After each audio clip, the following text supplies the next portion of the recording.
can you crack that interview and get into the top 3 management consultancies? At the very end, I'm going to share with you 5 tips which you will not find in any other YouTube video. What are the top skills that these companies value? Welcome back to Harshita Vivek talks. आज की video में हम बात करेंगे अपने career theme के अंदर and the topic is how to get into management consulting, specifically BCG, McKinsey and Bain. I am an ex-management consultant. I spent 3.5-4 years at BCG. Right now I'm working in corporate strategy in a big MNC in the technology space. I have given a lot of consulting interviews. In fact, at IIM Ahmedabad, I was part of the consulting club. Without further ado, let's get into it. We are going to talk about 3 main things. The first being skills that are needed to get into management consulting. The second being how do you get shortlisted. Third being finally once you are at the interview stage, how can you crack that interview and get into the top 3 management consultancies. At the very end, I'm going to share with you 5 tips which you will not find in any other YouTube videos. Do watch the video till the end and I hope you guys find it useful. If you are new to our channel, subscribe to Harshita Vivek Talks, hit the bell icon. The very first point is skills. So I'm going to tell you what are the top skills that these companies value and why do they value those skills. How is it connected to the day-to-day job as a management consultant. So the very first skill that is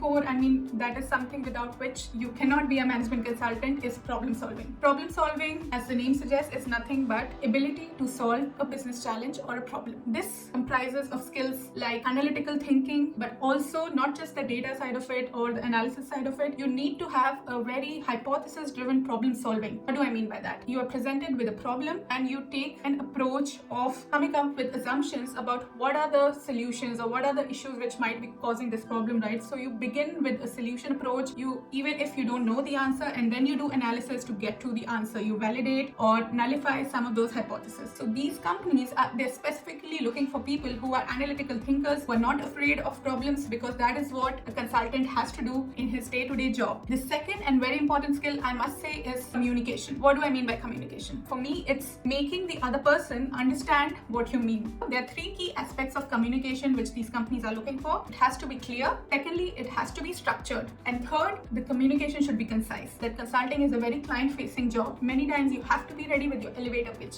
You get, let's say, 5 minutes, 10 minutes, sometimes 2 minutes. You catch the client in a lift or on a call, and you have to communicate the right message in a very short amount of time. Companies are looking for clear, structured, and concise communicators. The third skill is leadership. Ability to lead to a certain outcome. Lead yourself, lead the people that you are working with, lead a team, but the ability to essentially take initiative, take charge of the situation. The fourth skill is adaptability. This is something which I realized very quickly when I joined BCG, and that was my first job, guys, out of MBA college. And on my very first day as a consultant at BCG, I was asked to take a flight from India through Sri Lanka, go to a new country where I've never been before, a completely new industry. I had no work experience before that, and that's the way these consulting firms present you with a challenge. You are supposed to ramp up very quickly, learn about a new industry, learn about new business problems, and learn on the job. So they are looking for people who do not get bogged down by uncertainties or by roadblocks, but rather they have the ability to adapt. They are flexible enough. When they are given a challenge, they thrive with the uncertainty and they are excited to come up with solutions. Last but not the least, fifth skill without which you cannot be a consultant, and that it's sort of treated as a hygiene factor, is the drive. You do need driven people to make it in any field, and consulting is no different. It's a very demanding job. It's a job where they want people who are driven, who are diligent, who are hardworking. This is the intangible factor which will make you push the boundaries, which will make you work hard, which will make you work to the best of your capabilities, and this is what they expect. So I would say these are the 5 skills which are very, very important, and if you want to become a management consultant at one of these 3 companies, you should start working on these 5 skills: problem solving, communication, leadership, adaptability, and drive. Now that we have talked about skills, let's get to the next section. How do I get shortlisted? Career progression in a consulting company like McKinsey, Bain, or BCG would look like this. Start off either as an associate or as a consultant, depending on whether you're coming out of undergrad or graduation school or MBA school. And then as you learn on the job, you go to the next level, which is a project leader, where you're leading a team of consultants or associates, and then the next step is principal, and after that the ultimate step is partner. And in this video we are going to focus more on the first 2 levels, which is associates and the consultants. Let's talk about colleges first. So in colleges, there's a typical recruitment route. If you're studying at one of the premier institutes, educational institutes in India, for example, in IIT, like Bombay, Delhi, Kanpur, and if you're studying in premier MBAs in India, for example, IIM Ahmedabad, Bangalore, Calcutta, ISB, and some other premier institutes, even in Mumbai and Delhi, these consulting firms come to the campus placement of these colleges, and that's sort of the easy route where you can then apply. But what happens if you're not from one of these premier institutes? Then, and I'll be very honest and transparent in this video, it becomes a bit difficult. Let's say you go to the job portal of McKinsey, Bain, or BCG, and you directly apply, and you're let's say from one of the colleges which is, let's say, 50th in rank in India or so. It might be very difficult for you to get a shortlist from these companies. What can you do? Some of the points that I'll tell you in this video are from experience. I've seen people using these points and getting through. So it's not that if you're not from a premier college, there's no way that you can get to McKinsey, Bain, or BCG. So you can first of all go through the referral route. Figure out people, your friend circle or friend of friends, or through LinkedIn, figure out connections in these companies and ask if they can refer you for any open positions in those offices. Other thing that you can do is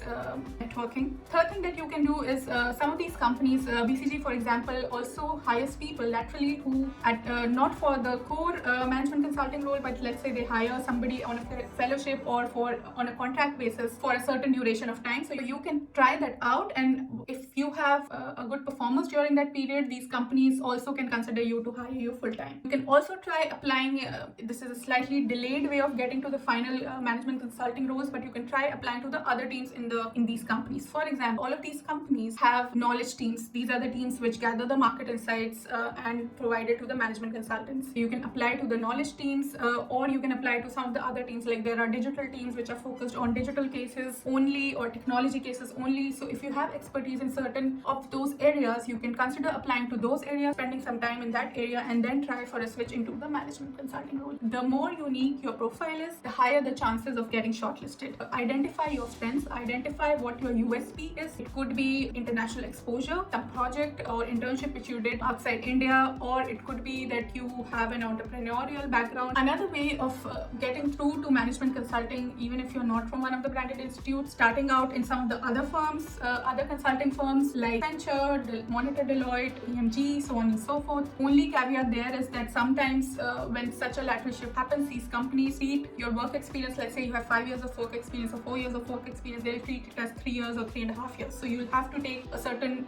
one step back. So you might take a step back of 1.5 years in your career progression, but in the end, I don't think it matters that much if the ultimate aim that you have is to stay long term in one of these three companies, right? I've told you about the colleges, and if you're not from one of the branded colleges, how can you still get shortlisted? Another very important aspect of getting shortlisted is the CV and the cover letter. And basis the CV and cover letter, they have to make a decision on whether they want to invite you for the interview. So what can you do to make your CV stand out? I wouldn't go into complete nitty-gritty and details of CV making and making cover letters in this video because that will take a long time. So if you're interested in a detailed video about CV and cover letter for consulting firms, please drop a line in the comments below. The CV especially, please follow a one-pager template. Many of the MBA schools like IIM Ahmedabad, Bangalore, Calcutta, they have their own templates. Point being, keep it to a one-pager. Do not make a 3 or 4-pager CV. And the people who are shortlisting or going through the resumes, they do not have that much time to spend to shortlist people, and I've been on that side. I have shortlisted resumes when I was in BCG and I was part of the recruitment team as well. Another very important aspect to mention when you're making the CV is to highlight it or always link it back to the skills that I mentioned at the beginning of the video. Let's say you are talking about a project that you did or XYZ internship or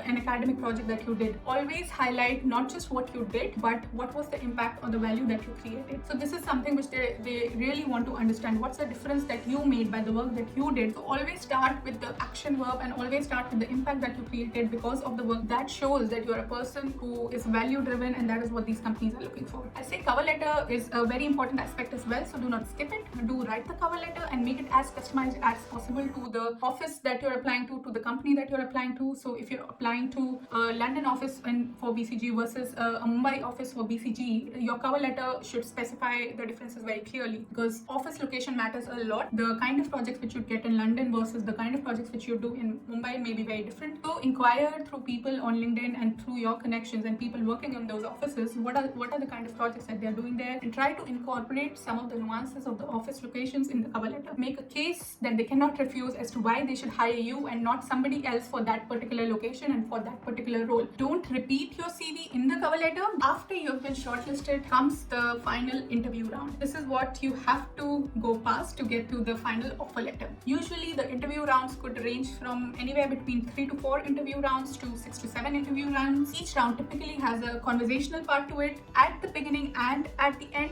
they try to gauge your personality, your background, your motivation. What's the reason that you want to join that particular company? And specifically at the end, do not forget to ask your questions. Clarify your doubts. These companies promote a culture of asking questions, so ask intelligent questions. A major chunk of the interview will be case-based interview. This is designed to test your numerical skills, your business knowledge, as well as your communication style. And sometimes it can also be a stress test, so they want to test how you will react in uncertain situations and see how much of adaptability you have, right? So all the 5 skills that I mentioned again in my skills section, they try to test that out in the case interview, but more importantly, they try to test out the problem solving skills. Let's talk about what is a case interview, and you can read about it. There are tons of resources out there, even on the career portals of these websites, and otherwise if you search on internet. But a case interview, to put it very simply, is nothing but an interview based on a case, problem, or a business challenge, right? So for example, you have been hired by the Chief of Staff of the Prime Minister to come up with a strategy to react to the Omicron virus. This is a challenge that they have presented to you. And then the next 20 to 30 minutes will be around you coming up with an approach, discussing it with the interviewer, and it's again a very conversational type of an interview. So usually, and at the end of it,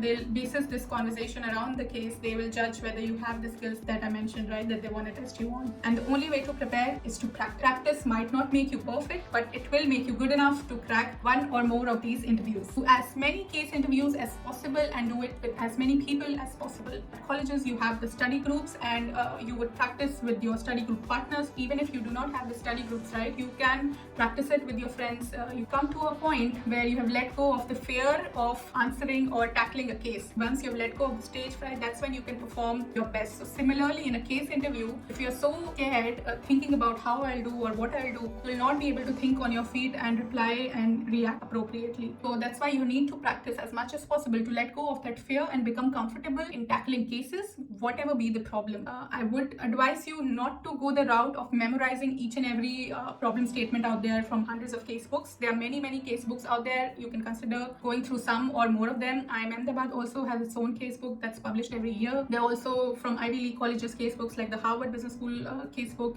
so on and so forth. So there are tons of case books and material out there that you can refer to. I'd say do not go the route of just reading the cases and reading the solutions. That will not help you. What you must do is you should at least memorize a few basic concepts. For example, there are certain basic problem statements or cases that can come. It can be profit or loss kind of a problem statement that XYZ company is making so and so loss, and what should they do. There can be a growth strategy case. XYZ company wants to launch in a new country, or they want to launch a new product. How should they go about it? There can be cost cutting cases. So you must go through cases in those categories, sort of memorize the basic structure that you can follow for such kind of cases. But what you should not do is memorize the answers to the business problems, right? That will not help you at all, and that will be in fact counterproductive to the way you perform in the cases. I would say apply first principle thinking, and a very important lens to keep always when you are doing these cases is to be MECE. MECE means MECE, mutually exclusive, collectively exhaustive. What that means is your way of thinking, it has to be collectively exhaustive, so it should be holistic. Some important aspect of it should not get missed, and it should be mutually exclusive. You break down a big problem into smaller chunks of problem. Those should be mutually exclusive,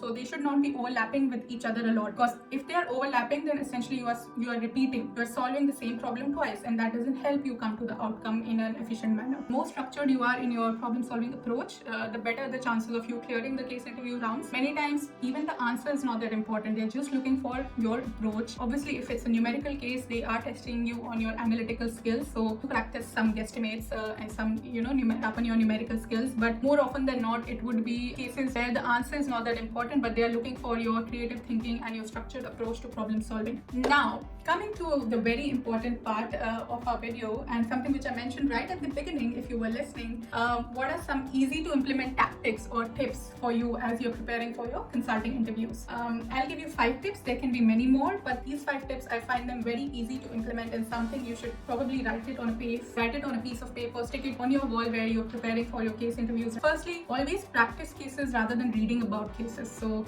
much like driving, to actually perform that skill, to learn how to react in a different situation. An A4 sheet of paper, and when you are solving a case, always write the problem statement in the final, important points. And let's say if you are thinking about a structure, draw out the structure on the piece of paper. That becomes sort of like your guide for conversing with the interviewer. And sometimes even in the case interviews, they'll ask you to leave that paper behind, and later on they may look at it to see how structured you were in the problem solving and what were the points that you highlighted. So I remember from my consulting prep days, I had this huge bundle of A4 sheets with all the cases that I had solved. And at the end of it, what I used to do on the flip side of the page, I used to write my key learnings, right? From once you have solved the case, what were the things that you were not able to solve, or what were some of the improvements you could have made, what were the mistakes and how could you avoid it. So whenever I had to revise at the end and I had limited time, instead of going through all the case books, or I just used to go through my bundle of cases, and especially the learnings. Cool trick, and I hope it helps you. Second is be structured and clear when you are writing it. This may seem very minuscule and a small tip, but sometimes in the pressure situation you may get confused if your writing is very cluttered, and it has happened to me a couple of times, in fact. And also the interviewer, like I said, if they want to read what you've written later on or even during the interview, your writing should be legible. Third, and again an important point, and I may be repeating myself, but do not ratify. Memorize the structure of some of the typical cases and maybe some of the industries which you don't know about. You can memorize the value chains of those industries, but do not memorize or try to memorize the answers to cases. Fourth, and again a very tactical tip, whenever you are solving a case, at the beginning of it, always repeat the question and make sure you are on the same page as the interviewer, so that from the very beginning you are not solving the wrong problem. And at the end, I'd say at the very end, always take 1 minute or 2 minutes to summarize the key insights from the analysis or the case interview itself, and what were your final recommendations. This shows a structured approach. The fifth very important tip is practice. I said this is a skill like driving, swimming, or anything else. You cannot just see others doing it, you cannot just read about it. You have to practice doing cases to become good at it, and to also let go of that fear of solving cases that I talked about. And then once the D-Day is there and you're actually doing the cases, you'll be able to think on your feet and perform your best. Coming to the end of the video, and applying one of the tips that I actually told you about, let me summarize what we discussed in this video. We discussed 3 key things. We talked about the skills that you need to get into McKinsey, Bain, or BCG. The 5 skills that I talked about were problem solving, communication, leadership, adaptability, and drive. Then we talked about how can you actually get shortlisted. We talked about colleges, we talked about CV and cover letter. And last but not the least, the third section was all about how can you actually crack the case. And I also gave you some important tips right at the end of the video about tips that you can tactically apply as you're preparing for your case interviews. I hope this video was useful for people who are preparing out there for consulting interviews. If you want further details about any of the steps that I've mentioned, or you want me to make a detailed video about case interviews, about CV for consulting, or any other aspect of consulting life, drop a line in the comment below and I'll try to tackle it in one of our next videos. Till then, stay safe, take care, and I'll see you in our next video very soon. Ciao!